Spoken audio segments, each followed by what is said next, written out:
On va écouter Chico Rose et tout ça, c'est après les infos.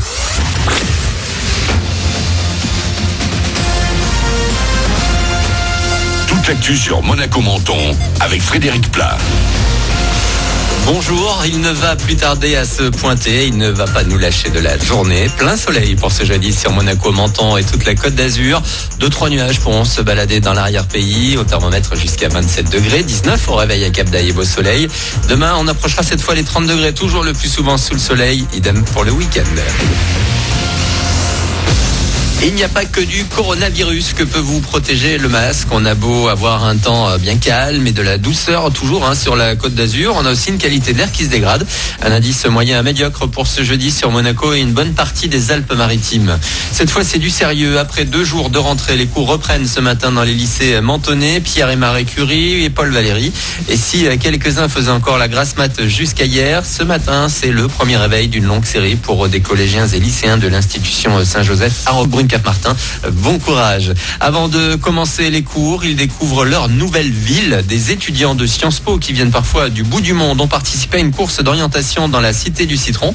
Ils étaient pour la première fois accompagnés d'élèves de l'IUT. L'objectif était de leur faire découvrir les différents sites institutionnels, culturels et économiques, mais également de les sensibiliser à une forme de civisme qu'ils devront garder à l'esprit tout au long de leur cursus mentonnais.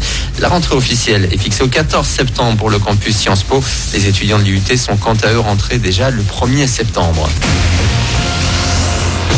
Sur votre route, aucune difficulté à signaler actuellement, mais ce soir et la nuit prochaine, vous ne pourrez pas emprunter la moyenne corniche. Elle sera coupée dès 21h jusqu'à 6h du matin dans le sens Monaco-Nice pour des travaux de chaussée. La même pour demain vendredi. Des déviations seront évidemment mises en place via la Turbie ou Cap-d'Aille notamment. Un premier conseil de gouvernement hier pour Pierre Dartout. C'est depuis mardi le nouveau ministre d'État de Monaco. À lui de suivre maintenant la feuille de route qui trace les grands axes d'action que lui assigne le prince souverain.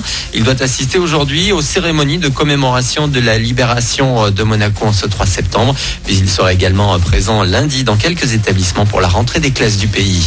En France, 100 milliards d'euros, c'est beaucoup et peu à la fois pour relancer une économie sinistrée par 2 mois de confinement et une crise sanitaire historique. Le Premier ministre détaille son plan de relance dans le Figaro ce matin. 3 objectifs, plus d'écologie, plus d'industrie et plus de territoire aussi. 35 milliards seront débloqués pour équiper les régions en fibre optique, mais aussi construire des logements ou des hôpitaux. Le coronavirus, des cas toujours, de nouveaux cas chaque jour, et certains font plus parler que d'autres. S'il est asymptomatique, Neymar est bien positif après quelques jours passés en vacances en Espagne. Di Maria et Paredes, 2 autres joueurs du PSG, sont également contaminés. Ils doivent tous les 3 rester en quatorzaine chez eux pour éviter de croiser du monde. Le match de championnat à Lens dans une semaine n'est pas menacé pour l'instant. Sur le terrain monégasque, un nouveau joueur, Kevin Volland, 28 ans, en provenance du Bayer Leverkusen, a signé hier pour 4 ans.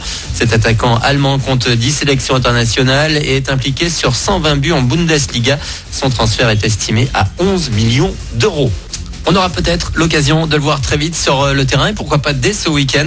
En cette période de trêve, les Rouges et Blancs vont tout de même jouer un match amical. Ce sera demain à 18h à l'Alliance face à Nice et à huis clos. D'ici là, il y a entraînement à la Turbie dès 10h ce matin. Un gros coup dur maintenant sur le Tour de France. Julien Alaphilippe, maillot jaune français, a perdu sa place de leader hier sur décision du jury de la course. La faute, un ravitaillement non autorisé trop près de la ligne d'arrivée. Le peloton part dans les Cévennes aujourd'hui pour la 6e étape avec une arrivée sur le Mont Égual. Chanter pour raconter, Amir prend sa plume pour se livrer sur son 3e album Ressources, attendu le 16 octobre. Les morceaux de ce disque, il les a imaginés comme une série de lettres à ses proches.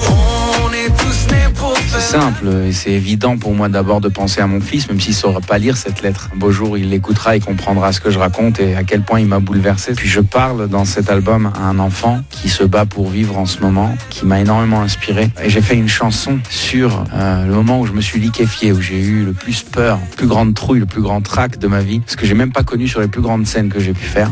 Et c'était le moment où j'ai demandé en mariage mon épouse, se mettre à genoux. C'est pas évident. C'est une lettre que j'écris à tous ceux qui vont oser le faire et il était temps d'en faire une chanson qui s'appelle Toi.